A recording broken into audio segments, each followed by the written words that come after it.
भक्ति सागर चैनल के सभी दर्शकों को मेरा प्रणाम। दोस्तों, चलो जी लेते हैं।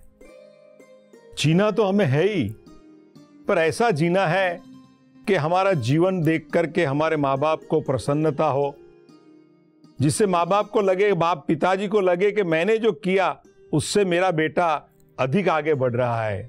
माँ को लगे कि जो मेरा सपना था वो सपना मेरा बेटा पूरा करे।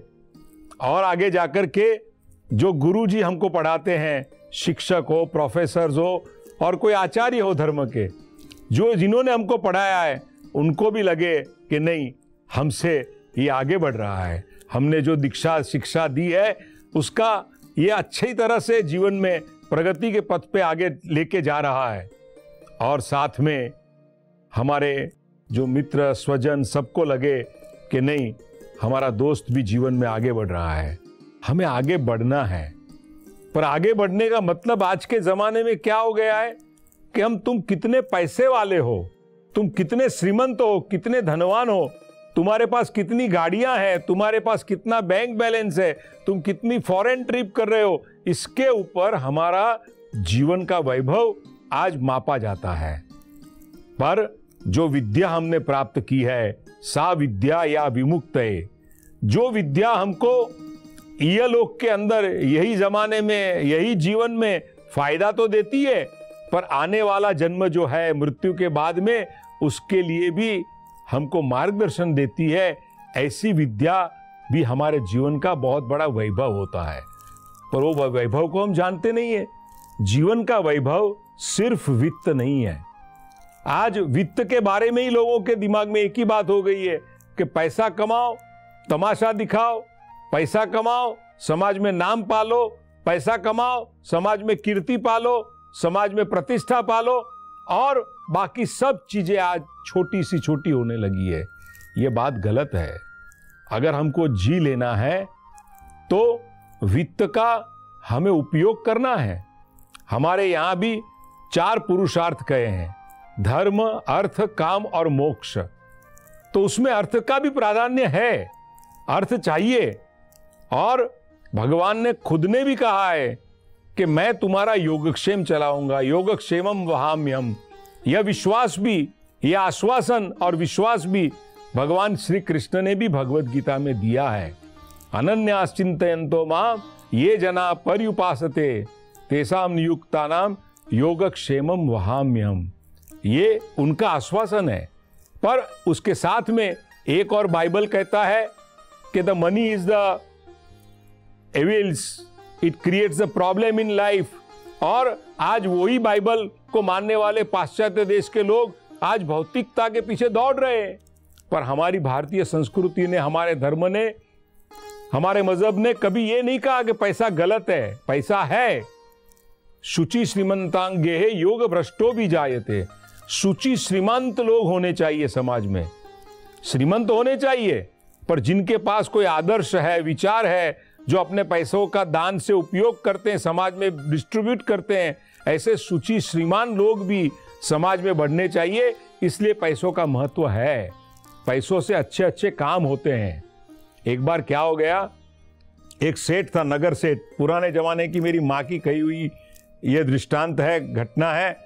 तो मेरी माँ ने मुझे कहा था कि एक बार एक सेठ था, नगर सेठ, बहुत पैसा था, बड़ी हवेली थी, बड़े घोड़े, बागबान, ये वो, चारों बाजू पे उनकी प्रसिद्धि, सब कुछ था उनके पास।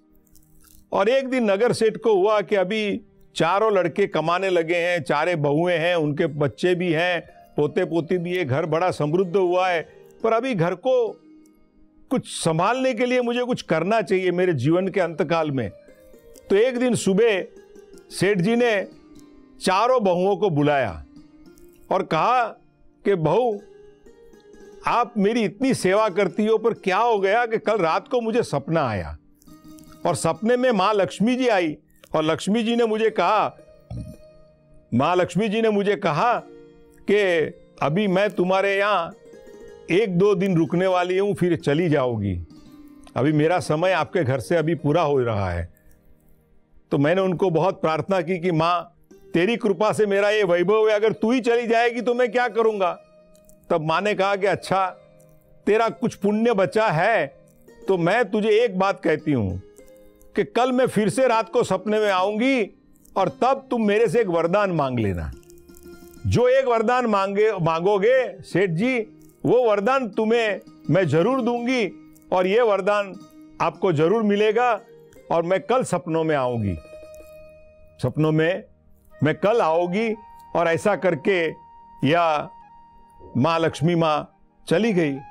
सेठ जी ने कहा कि अभी कल सपने में आने वाली है लक्ष्मी माँ और एक वरदान मांगने को कहा है, तो मैं क्या मांगू। चारों बहुओं को पूछा कि मैं क्या मांगू।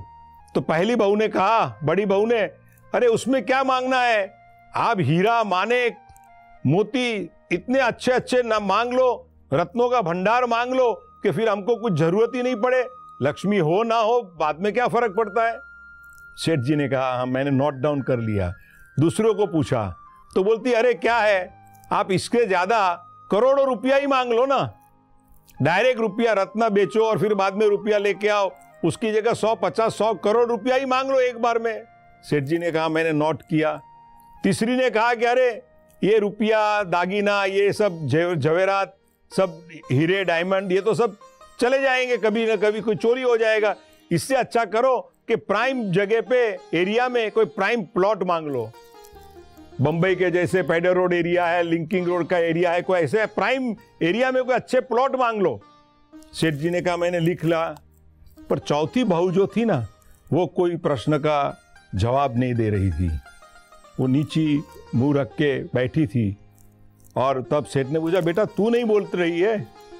तब वो बहू ने कहा कि पिताजी, मैं छोटे मुंह बड़ी बात नहीं करना चाहती हूं, पर मैं छोटी सी बात करना चाहती हूं कि आपको अगर मां से मांगना ही है ना कल, तो मां से इतना ही मांगो कि मेरे घर में रुपया न रहे, जवाहरात न रहे, माल मिल्कत न रहे, जमीन न रहे, कुछ न रहे तो चलेगा, पर जो दुख के दिन में भी हमारे कुटुंब में अगर एकता रहेगी ना, ऐसा आशीर्वाद मांग लो। हम एक होंगे तो दुख में भी आधा रोटी मिलेगी, वो भी हम बांट के खाएंगे। जो कुछ भी मिलेगा वो हम प्यार से बांट के मानेंगे और हमारा जिंदगी गुजार देंगे, हमारी जिंदगी गुजार देंगे। सेठ जी ने कहा, बहुत अच्छी बात कही।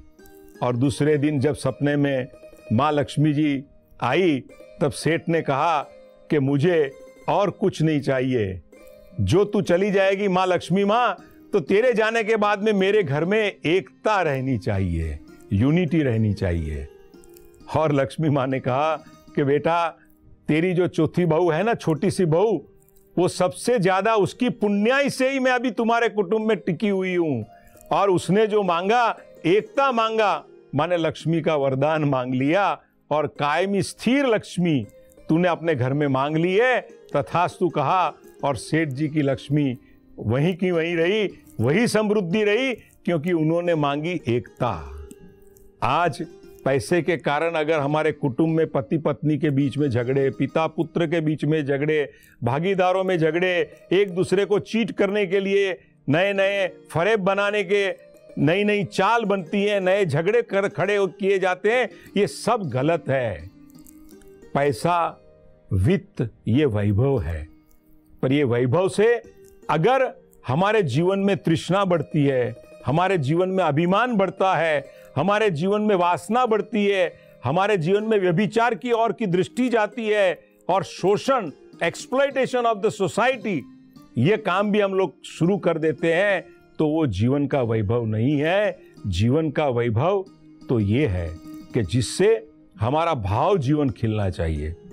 हमारा भाव जीवन आज खिल नहीं रहा है।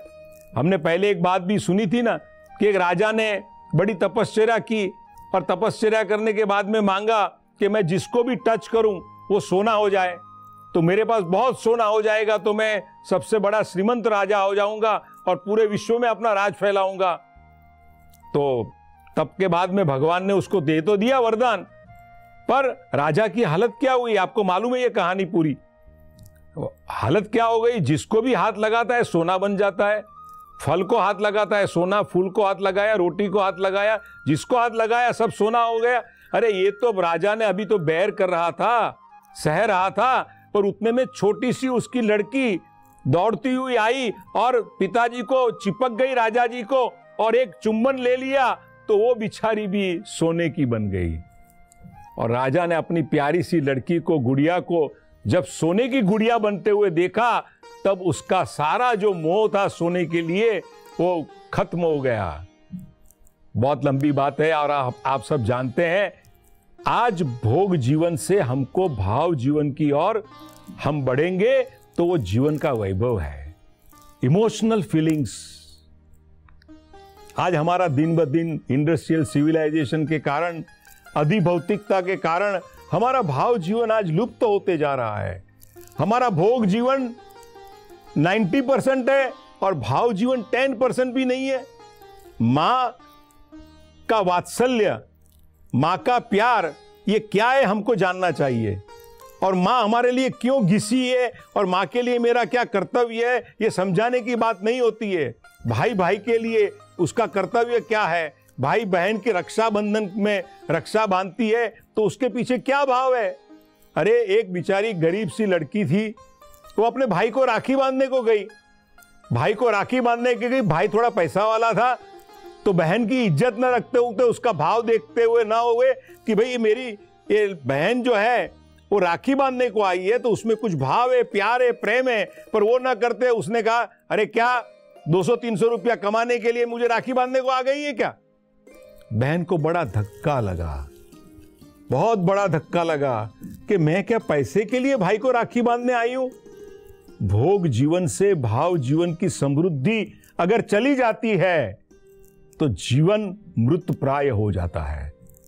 और कहने की बात नहीं है कि वो लड़की आगे जाके बहुत बड़ी डॉक्टर बनी, समृद्ध हुई, और जो भाई जो इतना गौरव करता था वो अपने धंधे में बर्बाद हो गया, बैंकरप्ट हो गया। वो बात जाने दीजिए, पर कहने का मतलब कि भाव जीवन की समृद्धि होनी चाहिए। वैसे ही जो हमारी पत्नी है, पुत्र है, ये भी हमारी समृद्धि है। पति है, पत्नी का, ये पत्नी, पति, पुत्र, ये सब हमारे वैभव है। पुत्र हमें चाहिए, पर पुत्र किस लिए चाहिए? तो सिर्फ मेरा नाम करने के लिए, मेरा वंश बढ़ाने के लिए मुझे पुत्र चाहिए। वो पुत्र की कोई फायदा नहीं है।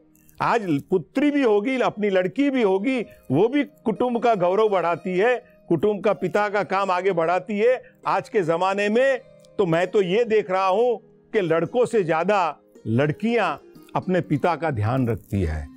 ये वैभव है। परिवार में पुत्र पुत्री ये हमारा वैभव है। मैं कभी कभी देखता हूं कि सबसे अच्छा पुत्र कौन, अधिकस्य कौन पुत्र अच्छा है सबसे, कि जो स्वयं स्फूर्णा से पिता का काम करता है वो उत्तम पुत्र, और दूसरे पिता के इशारों पे जो काम करता है वो मध्यम पुत्र, और जो पिता के कहने पे काम करता है वो कनिष्ठ पुत्र, और जो पिता के कहने पर भी काम नहीं करता है वो महा कनिष्ठ पुत्र। एक बार एक सेठ थे, वो सेठ ने अपने 4 लड़के खड़े थे। सेठ ने, कोई मेहमान आ गए तो मेहमान को लाने के लिए सेठ ने कहा, पहले लड़के को, 5 लड़के थे उनको, तो पहले लड़के को कहा कि अरे बेटा जरा आने वाले मेहमान के लिए पानी तो लेके आओ, एक गिलास भर के ठंडा। तो उसने, बड़े लड़के ने चौथे भाई को कहा तुम पानी लेके आओ, चौथे ने तीसरे को कहा, तीसरे ने दूसरे को कहा, दूसरे ने पहले को कहा। तब सबसे छोटे लड़के ने अपने पिता को पूछा कि अब मैं किसको कहूं कि पानी का गिलास लेके आओ।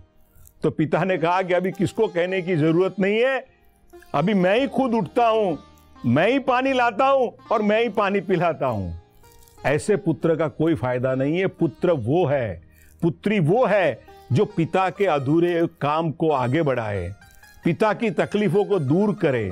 ऐसे पुत्र जिनको मिलते हैं ना, वो जीवन का वैभव होता है। वैसे ही पत्नी है। पत्नी हमारी भोगदासी नहीं है, सिर्फ खाना पकाने वाली नहीं है। और आज के जमाने में हस्बैंड वाइफ दोनों जॉब करते हैं तो फाइनेंशियल रिस्पॉन्सिबिलिटी शेयर करने वाली नहीं है। पर पति पत्नी हम कहें ना तो प्रकृति और पुरुष के जैसे और शिवजी के जैसे नर नाटेश्वर के एक रूप है, एक ही रूप है। दोनों एक दूसरे को पूरक है। उनके लिए काम करना है। अरे एक बार मैं ऐसे ही मरीन ड्राइव पे बैठा था, मेरे बाजू में एक वृद्ध दंपति बैठे थे, तो उन्होंने देखा तो वो पत्नी उसके पति को कहती है, वृद्ध, कि अरे देखो वो यंग लड़के जो है, देखो कैसे अपना एक दूसरे का हाथ पकड़ के चल रहे हैं और कैसा गाना गाते जा रहे हैं, एक दूसरे का हाथ ही छोड़ते नहीं है। और आप तो मेरे से बैठे हैं तो 1 फुट तो दूर बैठे हो, और आपने तो कभी मेरे साथ हाथ पकड़ के गाना भी नहीं गाया, कभी मुझे सहलाया भी नहीं। तब वो कहने लगा वृद्ध पति कि अरे क्या बात करती हो, वो इसलिए एक दूसरे का हाथ पकड़ के चल रहे हैं कि उनको विश्वास नहीं है कि अगर हम हाथ छोड़ दिया मैंने तो ये लड़की मुझे भी छोड़ के चली जाएगी, इसलिए अविश्वास से उसका हाथ पकड़ा है, और मैंने बिना हाथ पकड़े हुए तेरे साथ 80 साल की जिंदगी हम साथ में गुजार रहे हैं। ये पति पत्नी के जीवन का वैभव है। सिर्फ दिखावा यह प्यार नहीं है, पर जो अंतःकरण से प्यार होता है वही सच्चा प्यार है। तो यह जीवन का वैभव हमारा होना चाहिए। साथ में हमको ये भाव जीवन की समृद्धि, पति पत्नी के संबंध की समृद्धि, पुत्र पुत्री की समृद्धि, और ये सभी बातों को लेकर के हमारे जीवन के वैभव को हम बढ़ाएंगे तो मुझे लगता है कि हम एक समृद्ध जीवन पाएंगे। सिर्फ पैसा यह जीवन नहीं है, पर पैसे के उपरांत भी हमारा जीवन है, और वो जीवन को समृद्ध बनाने के लिए हमें एक सुंदर सी दृष्टि रखनी चाहिए। और आज के जमाने में मैं कहूं तो हमको सेल्फलेस लव करने के लिए हमें खुद को ट्रेंड करना पड़ेगा। आज हमारा जो जितना भी लव है, हमारा जितना भी प्यार है, वो स्वार्थी हो गया है। हर चीज में हम स्वार्थ देखते हैं। माँ का काम करना फिर भी स्वार्थ, पत्नी का काम करना उसमें भी स्वार्थ, पर कहीं भी स्वार्थ की दृष्टि निकाल के निस्वार्थ दृष्टि से, समर्पण भाव से हम अपना जीवन जिएंगे तो ये जीवन वैभव हमको जीवन में आगे बढ़ाते जाएगा। और कितनी भी तकलीफें क्यों ना हो, इन सारी तकलीफों को दूर करके हमको जीवन में एक नया सवेरा दिखाएगा कि जाए जिस और जमाना तुम उसे जाने दो, और गा रहा है जो गीत वो गीत तुम्हें उसे गाने दो। अगर चाहते हो बनाना समृद्ध जीवन तो अपने जीवन को हंसने दो, मुस्कुराने दो। चलो जी लेते हैं।